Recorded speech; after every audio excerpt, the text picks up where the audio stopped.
Terima kasih Bapak untuk waktunya yang sudah mau meluangkan untuk saya ini mau mengadakan diseminasi tentang budaya positif khususnya di tugas saya di PGP modul 1.4.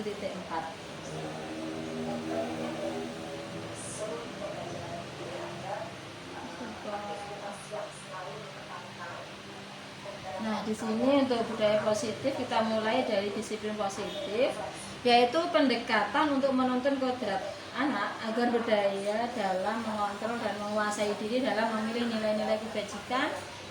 Disiplin positif menjadi komponen utama dalam mewujudkan budaya positif. Jadi untuk mewujudkan budaya positif ini dimulai atau diawali dengan sikap disiplin positif seperti itu. Nah, di sini juga ada teori kontrol. Seseorang akan melakukan sesuatu atau tidak tergantung dari dalam diri orang tersebut, sesuai dengan motivasi atau dasar yang dimilikinya. Dalam teori kontrol yang bisa mengontrol seseorang adalah dirinya sendiri. Misal, ya Bapak, nah, seorang guru mau datang pagi, nah, seperti itu. Itu adalah contoh. Mereka itu mau datang pagi karena apa? Jadi ada motivasi yang membuat guru itu mau datang pagi. Entah mungkin ini yang paling positif adalah karena tanggung jawab sebagai seorang guru untuk memberikan contoh yang terbaik bagi anak didiknya. Atau bisa juga karena motivasinya takut dengan peraturan. Jadi nanti kalau datang siang akan kena SP seperti itu. Atau yang ketiga bisa juga karena panjenengan. Jadi jika panjenengan datang lebih awal, maka guru juga akan berpikir untuk datang siang, sungkan dengan Bapak Kepala Sekolah seperti itu. Jadi ada motivasi yang membuat Bapak Ibu guru itu datang pagi, itu salah satu contohnya. Sama ini juga akan berlaku untuk anak-anak seperti itu. Nah, di sini untuk teori motivasi itu adalah segala yang dikerjakan oleh manusia yang mempunyai motivasi dan tujuan. Motivasi itu sendiri dibagi menjadi dua, Bapak. Ada motivasi internal, yaitu motivasi yang diinginkan seseorang untuk menghargai dirinya sendiri dengan nilai yang diyakini. Seperti tadi yang saya katakan, nah, ada guru yang datang pagi itu karena tanggung jawabnya sebagai seorang guru dan ingin memberikan contoh yang terbaik untuk anak didiknya. Yang kedua ada motivasi eksternal, yaitu motivasi yang dilakukan dalam rangka menghindari hukuman atau mendapatkan penghargaan terutama dari kepala sekolah mungkin di sini. Nah, hukuman dan penghargaan. Nah, hukuman dan penghargaan di sini biasanya yang kita terapkan dalam kelas, bisa juga dalam sekolah yang seperti tadi saya jelaskan, seorang guru yang datang pagi atau yang sering datang pagi itu dapat penghargaan misalkan seperti itu. Kemudian yang terlambat juga mendapat hukuman. Ini juga bisa kita berlakukan untuk anak didik saya khususnya di kelas. Hukuman dan penghargaan memberikan dampak ketergantungan dan mematikan motivasi internal. Nah, karena di sini kenapa mematikan motivasi internal? Mereka itu contoh Bapak Ibu guru ya Bapak. Bapak Ibu guru itu datang karena misalkan takut dengan panjenengan atau takut nanti panjenengan hukum, atau datang pagi karena mendapatkan penghargaan. Nah, di sini sebenarnya hal yang kurang baik jika terjadi di sekolah. Jadi karena ada motivasi eksternal itu tidak akan bertahan lama, Bapak. Jadi yang lebih bertahan lama adalah motivasi internal yang datang dari diri Bapak Ibu guru itu sendiri. Nah, saya lanjutkan dengan posisi kontrol guru. Ini biasanya diberlakukan Bapak Ibu guru di dalam kelas. Posisi kontrol guru itu ada 5. Yang pertama, pembuat rasa bersalah. Pembuat rasa bersalah di sini biasanya siswa atau peserta didik itu merasa salah ketika mereka telah melakukan suatu kesalahan, merasa sangat bersalah seperti itu. Kemudian seorang guru yang biasanya suka menghukum, jadi posisi kontrolnya adalah sebagai seorang penghukum. Ini biasanya misalkan ada anak yang terlambat, ayo langsung diberi hukuman seperti ini tanpa mengetahui penyebab keterlambatan.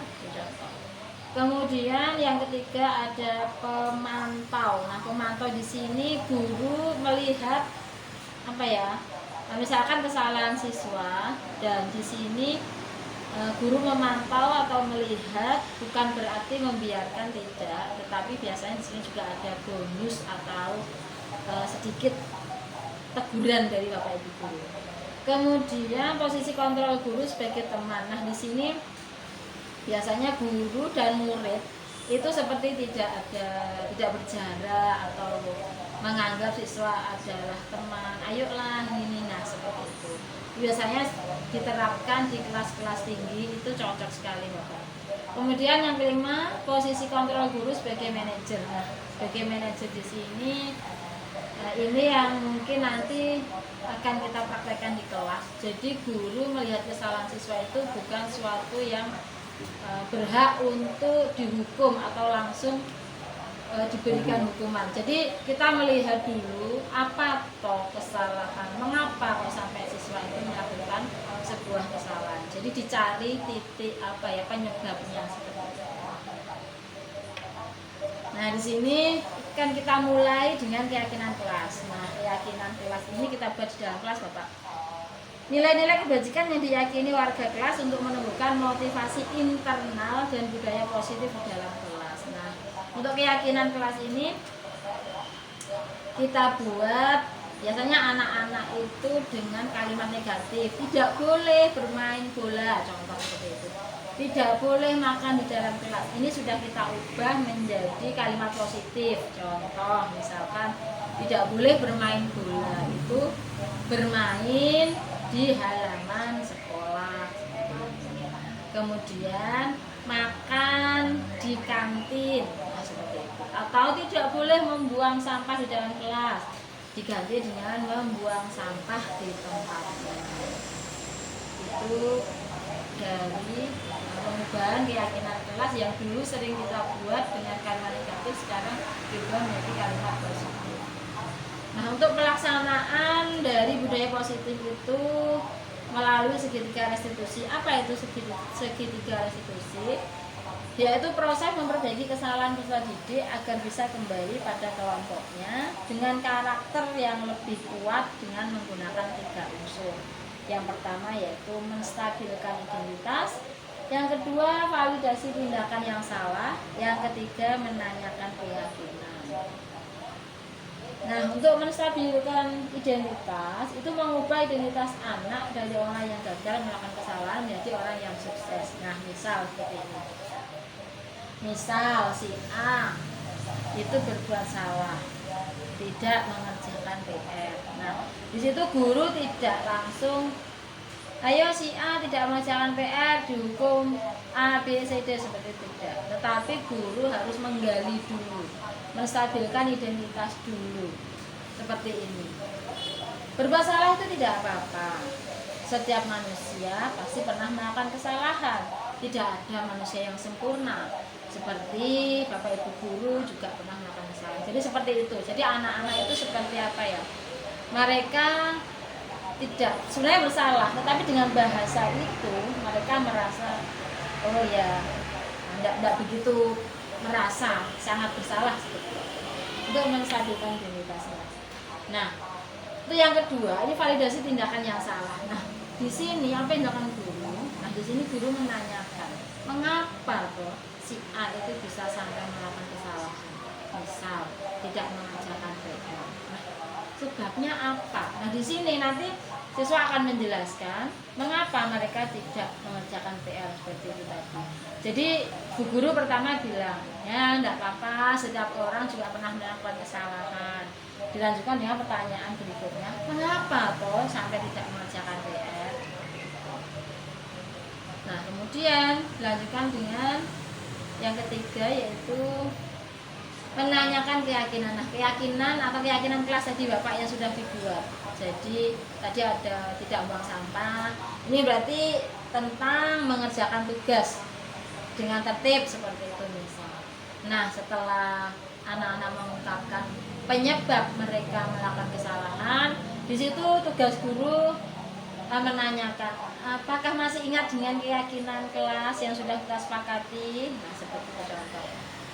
Oh iya Bu, masih ingat. Misalkan keyakinan kelas mana yang dilanggar. Nah, di situ anak akan tahu, oh iya saya melanggar yang ini tentang tertib mengerjakan tugas seperti itu. Jadi anak akan menjawab sendiri tentang pelanggarannya seperti itu. Nah, selanjutnya tugas guru adalah menanyakan kira-kira solusi apa yang tepat. Itu kita kembalikan ke anak. Jadi bukan gurunya, bukan Bapak Ibu guru yang memberikan solusi ke anak, tetapi anak sendirilah yang mencari solusi dari masalah yang mereka hadapi. Seperti itu. Ini ada contoh kasus.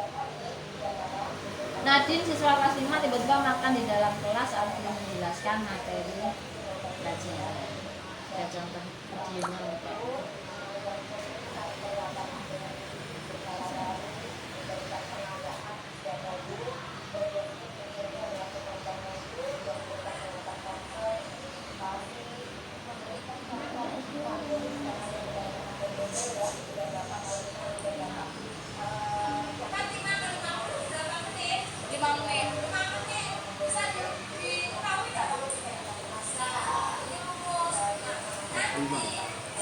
Kelas 5. Ini video ini masuk.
Tanyakan apakah sudah sesuai dengan keyakinan kelas kita?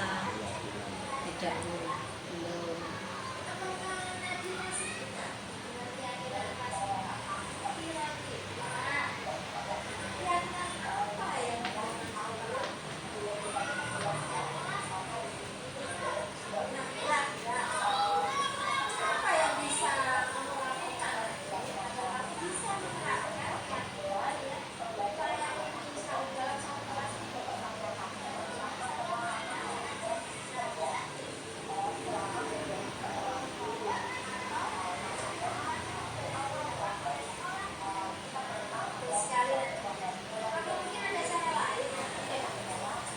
Jadi prosesnya sebenarnya sih Pak.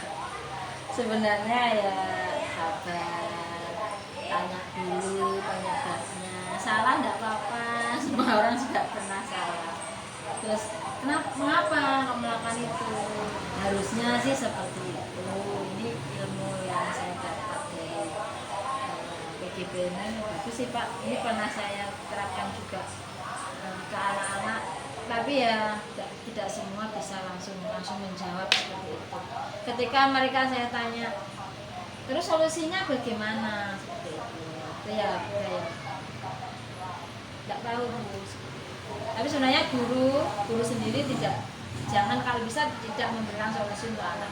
Tetapi anak sendirilah yang mencari solusi. Cara memakai Nah di sini yang bisa saya simpulkan dengan budaya positif adalah Keyakinan kelas berbeda dengan kesepakatan kelas. Kemudian hukuman dan penghargaan tidak efektif diberikan kepada peserta didik. Terus posisi kontrol guru dalam menangani siswa bermasalah lebih banyak saya terapkan sebagai teman, pemantau, dan manajer. Kita bisa memintakan motivasi peserta didik berbuat kesalahan. Jadi apa penyebabnya itu? Dengan segitiga restitusi akan mendukung pembelajaran yang berpihak pada peserta didik dan mendukung terciptanya budaya. Demikian Bapak apa yang bisa saya sampaikan untuk rencana diseminasi budaya positif untuk sekolah kita, khususnya SD Negeri 2 Tanjung Manom. Untuk semua kelas, untuk semua kelas, yang bisa kita terapkan untuk semua kelas. Seperti itu. Monggo bagaimana? Terima kasih Bu Rini yang telah budaya positif yang diterapkan di sekolah kita. Apalagi Bu Rini yang sebagai guru negara mungkin mengembangkan untuk memberikan pengetahuan ini kepada orang lain karena ini sangat membantu bagaimana dalam kegiatan belajar. Kalau anak-anak sudah diarahkan ke hal-hal yang menjadi kebiasaan atau budaya positif, itu tentunya akan meningkatkan konsentrasi anak, fokus anak untuk senantiasa berperilaku yang akhirnya senantiasa selalu mengharapkan kehadiran daripada ibu guru atau bapak guru untuk selalu berbuat, karena pada dasarnya kan setiap manusia itu punya keinginan untuk berbuat. Tidak ada yang lain itu pikirannya ingin berbuat jelek, tetapi karena kondisi yang kurang terkontrol, artinya budaya positif itu bisa terkikis kalau kita tidak memberikan contoh. Terima kasih. Mungkin ada yang lain? Yang disampaikan sangat baik, dan lagi kita terapkan betul, tidak hanya teori tetapi kita aplikasikan Dalam kelas. Terima kasih Bapak. Ini nanti juga akan saya koordinasikan dengan teman-teman bagaimana budaya positif, apa yang kita lakukan untuk menciptakan sebuah budaya positif khususnya di SD kita, SD Negeri 2. Terima kasih Bapak atas waktunya. Mohon maaf jika ada kesalahan, baik yang saya sengaja maupun tidak ada yang salah, semuanya baik, laksanakan dengan sebaik. Assalamualaikum warahmatullahi wabarakatuh.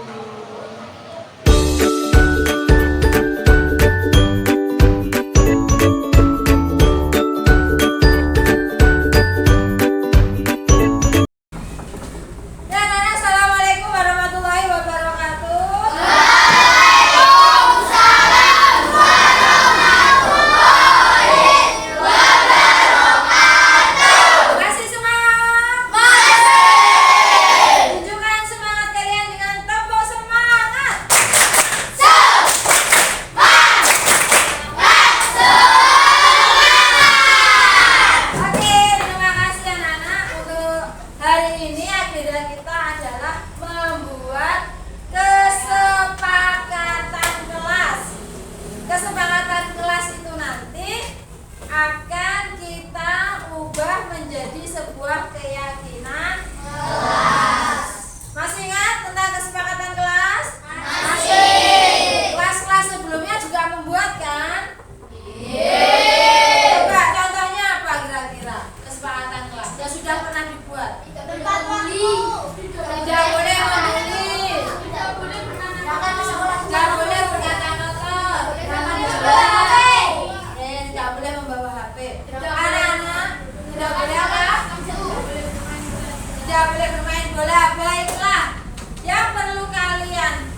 Untuk kesepakatan kelas atau keyakinan kelas yang sudah kita buat harus kita laksanakan bersama dengan penuh tanggung jawab. Siap anak-anak? Siap. Oke, terima kasih. Misalkan sama berangkat dari rumah pukul 6.45 sampai sini pukul berapa? Misalkan 7. pukul 6:50. Nah, 45 ke 50 berapa menit? 5 menit. 5 menit. Bisa diketahui nggak waktunya? Bisa. Ini rumus. Nah, nanti jika kalian tugasnya mencari apa ya? Kalau mencari kecepatan berarti ya jarak yang kalian tempuh dari rumah ke sekolah dibagi dengan paham anak-anak? Oke, terima kasih. Mbak Nadine, ada apa ini? Kok makan? Mbak Nadine, kok makan saat guru ini menjelaskan? Kenapa? Oh alah, belum sarapan. Teman-teman yang lain sudah sarapan apa belum? Ada yang sudah, ada yang belum. Baiklah, setiap orang pernah melakukan kesalahan. Tetapi Mbak Nadine, dengan makan di dalam kelas, apalagi saat guru ini menjelaskan, itu diperbolehkan apa tidak anak-anak? Tidak. Bagaimana? Masih ingat dengan kesepakatan kelas kita? Masih. Gimana Mbak Nadine? Oke, baiklah, bisa dimasukkan dulu ya. Nanti saja dilanjutkan. Oke ya, kembali fokus kita ke pembelajaran hari ini anak-anak ya. Nadine, mengapa tadi Nadine makan saat guru ini menjelaskan pelajaran di dalam kelas? Maaf, soalnya saya tadi belum sarapan dan sekarang saya lapar. Saya tidak bisa konsentrasi mendengarkan penjelasan ini. Perut saya kemerucut. Wah, pasti enak ya tadi yang minyak. Ayam goreng tadi guru ini lihat. Nah, Kak Nadine sampai ada kuat nahan lapar ini. Ini juga belum sarapan loh Nadine. Nah, apakah perilaku Nadine itu sudah sesuai dengan aturan kelas kita, Din?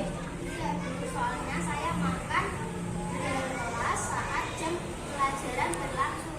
Nah, apakah Nadine masih ingat dengan keyakinan kelas kita? Kira-kira keyakinan apa yang belum Nadine terapkan?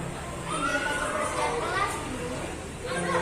Nah, kira-kira apa yang bisa kamu lakukan Nadine agar kamu bisa menerapkan keyakinan yang kita yakini selalu dalam satu kelas ini? Seharusnya saya makan saat jam istirahat, bawah pohon atau tempat yang sudah disediakan oleh sekolahku. Nah, betul sekali Nadine ya. Atau mungkin ada cara lain Nadine? Saya bisa sarapan dulu sebelum berangkat ke sekolahku. Nah, keren itu ya. Berarti Nadine sudah paham bahwa kita harus tertib aturan kelas kita ya. Dan kita sepakati bersama, jadi harus kita laksanakan bersama. Baiklah, terima kasih. Semoga ini menjadi pembelajaran buat Nadine, umumnya untuk kita semua. Silakan istirahat. Assalamualaikum warahmatullahi wabarakatuh. Perkenalkan, nama saya Nadine Syawanita dari kelas 5 SD Negeri 2 Tanjung Anom. Terima kasih Bu Guru, saya senang sekali diajak berdialog dan berdiskusi dengan Ibu Guru untuk menemukan solusi untuk kesalahan yang telah saya lakukan. Saya tidak akan makan di dalam kelas lagi dan makan di saat jam istirahat, atau saya akan sarapan dulu sebelum berangkat ke sekolah. Wassalamualaikum warahmatullahi wabarakatuh.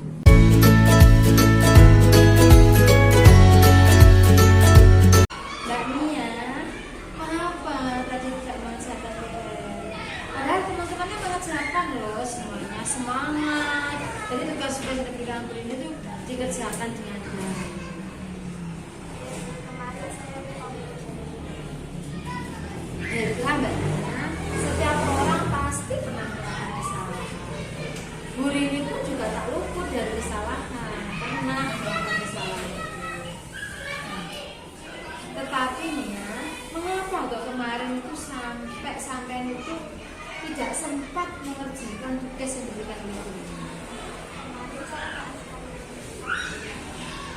Wah, main TikTok ya? Pasti seru sekali. Ya, habis sendiri. Main TikTok, ya habis sendiri. Sampai lupa waktu tidak mengejar. Nah, kira-kira nih ya, masih ingat nggak dengan keyakinan kelas yang tidak bulan? Keyakinan kelas yang mana nih yang Nia langgar?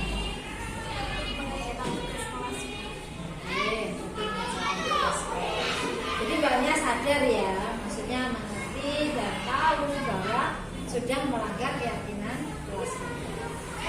Kira-kira nih Bu Rini tanya, bagaimana cara menyelesaikan permasalahan ini? Mungkin saya bisa mengerjakan setelah pulang sekolah atau sore hari. Oke, keren. Sore ya, atau setelah pulang sekolah sebelum Mbak Nia bermain TikTok atau bermain dengan gadgetnya.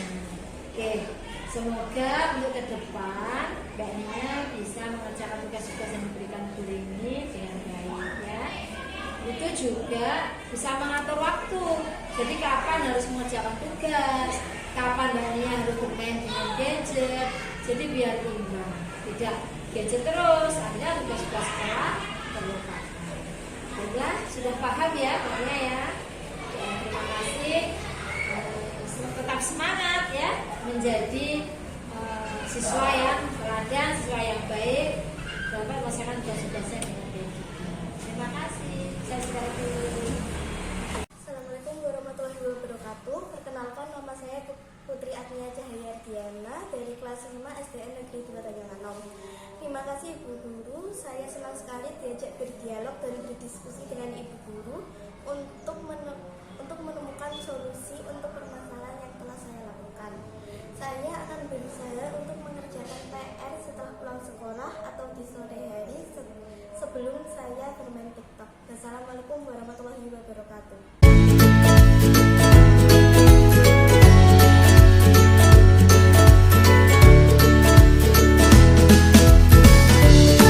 Assalamualaikum warahmatullahi wabarakatuh. Bu Mei, terima kasih atas waktunya yang sudah mau meluangkan kesibukan jenengan untuk saya pribadi. Harusnya jenengan sudah istirahat, pulang sekolah, tetapi masih harus menemani saya untuk mau saya korek-korek atau minta pendapat tentang budaya positif yang sudah saya diseminasikan dan sudah saya terapkan di dalam kelas, terutama kelas saya pribadi. Nah, Bu Mei, kira-kira apa pendapat panjenengan tentang budaya positif yang sudah saya terapkan di dalam kelas saya pribadi terutama? Oke, terima kasih Bu Rini atas waktunya yang sudah diberikan. Kalau menurut saya, dari hasil diseminasi yang sudah diterapkan di kelas itu sudah sangat bagus, luar biasa, karena memang di dalam kelas kita harus membuat keyakinan kelas, karena itu merupakan modal awal dari guru dan juga peserta didik untuk kita mengawali kegiatan pembelajaran di kelas.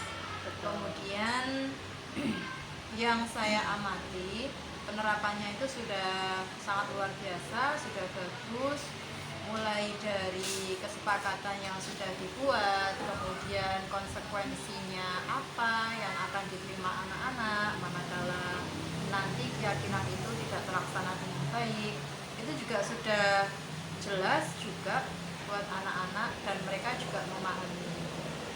Dan menurut saya untuk keyakinan kelas itu memang seharusnya diterapkan ketika kita mengajar tidak hanya di kelas atas tetapi juga di kelas bawah, di mana nanti tujuannya supaya kelas itu pembelajarannya berjalan dengan lancar, Tertib, baik, anak-anak bisa pengondisian konsisten. kelasnya itu bisa lebih mudah nanti kalau kita buat kesepakatan. Terus, Karena kalau tidak ada kesepakatan di awal, tidak ada keyakinan kelas, itu pasti manakala ada pelanggaran misalnya, mungkin itu pasti akan dilakukan anak-anak. jadi biar lebih itu ya Bu Mei, lebih mudah saat kita mengetahui salah satu dari siswa kita itu melakukan kesalahan, hal apa yang harus kita lakukan agar anak tersebut mungkin tidak mengulangi kesalahannya, bahkan tidak ditirukan oleh teman yang lainnya sesama satu kelas itu sendiri. Bagaimana untuk penerapan segitiga restitusi yang sudah saya terapkan dari video yang sudah saya tampilkan waktu desiminasi dan juga praktek-praktek yang sudah saya laksanakan. Bagaimana menurut kalian?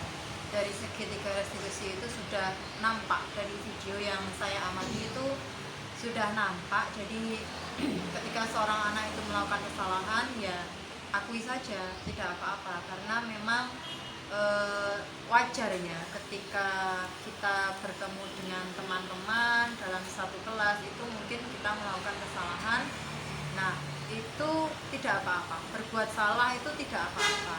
Nah, sebagai manusia itu kita tidak ada yang terlahir secara sempurna. Memang terkadang mungkin kita niatnya belajar bersama sambil bermain, bercanda. Mungkin ketika kita bercanda, bermain itu melakukan kesalahan yang mana contohnya, misalkan mungkin disengaja, kata-kata yang tidak sengaja gitu kan, misalkan kata-kata yang kurang sopan. Nah, seperti itu. Nah, itu kita sadarkan anaknya, kita ajak mereka untuk berbicara mengenai keyakinan kelas, kemudian kaitannya sama segitiga restitusi. Jadi biar anak itu menggali dirinya sendiri itu sudah benar ataukah perlu mengakui kesalahannya gitu. Tadi yang dia lakukan itu benar atau salah gitu kan, biar dia bisa mengevaluasi dirinya sendiri seperti itu. Jadi dari video itu sudah saya amati sudah bagus dan step by stepnya juga sudah nampak seperti ini. Terima kasih Bu Mei atas masukannya, kemudian mohon dukungannya juga ke depan. Semoga budaya positif yang sudah saya desiminasikan ini bisa kita terapkan khususnya untuk semua kelas di SD Negeri 2 Tanjung Anom. Teman-teman, Bapak Ibu guru lain juga akan menerapkan segitiga restitusi dalam menangani berbagai permasalahan yang terjadi di dalam kelas Bapak Ibu guru yang lain. Seperti itu.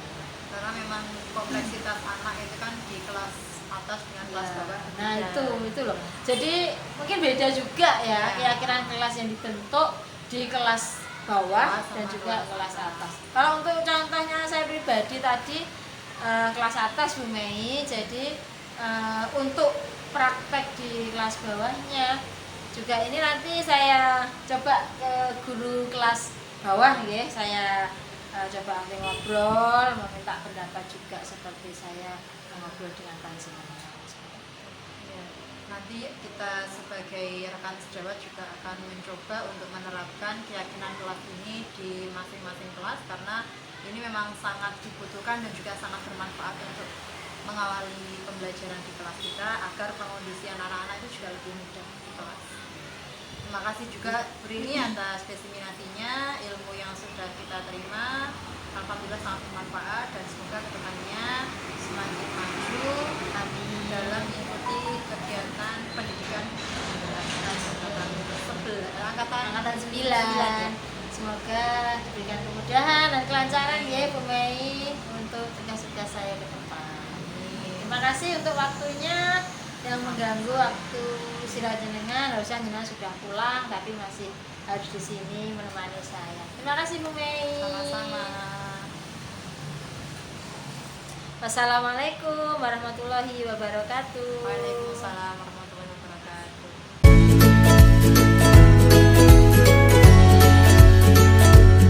Assalamualaikum warahmatullahi wabarakatuh. Selamat siang Bu Siti Yulaika. Bagaimana kabarnya siang ini? Baik. Terima kasih Bu Yuli yang sudah mau meluangkan waktunya untuk membersamai saya Oke, nanti ada beberapa hal yang akan saya tanyakan ke panjenengan tentang diseminasi dan juga tentang budaya positif yang sudah saya terapkan khususnya di kelas saya pribadi. Yang pertama, Bu Yuli, bagaimana pendapat panjenengan tentang budaya positif yang sudah saya terapkan dan sudah saya diseminasikan ke teman-teman guru? Ini jenengan sebagai guru kelas bawah nih khususnya. Tadi contohnya kan kelas atas, kelas 5. Jadi untuk kelas bawah bagaimana? Menurut saya budaya positif ini sangat baik diterapkan di semua kelas, bukan hanya kelas atas saja, kelas bawah juga sangat perlu. Tapi kadang kelas bawah itu banyak kendalanya. Oh iya, apa itu Bu Siti Yalaika kendalanya di kelas bawah? Lucu-lucu ya anak-anaknya. Masih sering banyak melanggarnya, soalnya tidak tahu dan tidak bisa langsung menerapkan itu kan. Soalnya dari TK ke kelas 1 kan masih sifat kekanak-kanakannya itu. Oh masih ada. Jadi harus terus dikasih tahu gitu. Jadi dipantau, dibimbing sama ibu wali kelasnya. Mungkin apa ya, untuk anak-anak itu mungkin tanggung jawabnya yang belum ada. Tetapi di kelas Bu Yuli sendiri, kelas bawah sudah ada kan kesepakatan kelas atau keyakinan kelas seperti itu. Selama ini sih sudah ada, sudah terbentuk. Nah, kira-kira seperti apa bentuk keyakinan kelas untuk kelas bawah ini Bu Yuli? Contohnya jenengan kan mengajar kelas 2. Nah, kelas oh ya kelas 1. Maaf, kelas 1. Ini bagaimana kelas 1 peralihan dari TK tadi ya, dari taman kanak-kanak ke SD. Itu bentuk keyakinan kelasnya seperti apa, Bu? Yang sudah saya terapkan selama ini, yang pertama harus datang tepat waktu itu. Alhamdulillah anak-anak itu sudah menerapkan semuanya. Terus yang kedua, selalu menjaga kebersihan. Jadi itu setiap sebelum pulang sekolah anak-anak saya suruh mencari sampah, Berburu sampah ya, mungkin berburu tepatnya. sampah di kelas seperti itu. Jadi sudah apa ya? Jadi masih hal-hal yang mungkin ringan lah, mungkin menurut kita itu ringan yang bisa kita terapkan ke anak-anak. Jadi seperti tepat waktu atau disiplin, kemudian menjaga kebersihan kelas atau kebersihan diri sendiri. Jadi masih hal-hal yang ringan. Bagaimana dengan apa ya, sikap keyakinan kelas ada apa tidak? Misalkan mereka melakukan pelanggaran yang serius seperti itu, misalkan berkelahi atau bertengkar dengan temannya atau bahkan dengan kakak kelasnya, kelas 5 atau kelas 6 seperti itu, ada apa tidak? Nah, itu kira-kira bagaimana menyikapinya?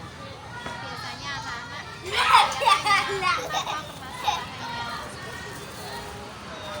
Dia menjawab dan menjelaskan salah apa tidak. Sudah diterapkan. Jadi jenengan sebenarnya sudah menerapkan yang namanya segitiga restitusi yang sudah saya diseminasikan tadi ya. Jadi sudah diterapkan apa ya, secara tidak sadar. Oh ternyata ini sudah saya lakukan seperti itu. Oke, baiklah. Terima kasih Bu Yuli, mungkin itu bisa saya tanyakan apa pendapat dari panjenengan tentang diseminasi. Terima kasih. Semoga kita semua teman-teman guru khususnya dari SD Negeri 2 Tanjung Anom dapat menerapkan budaya positif dari kelas 1 sampai dengan kelas 6 dengan baik.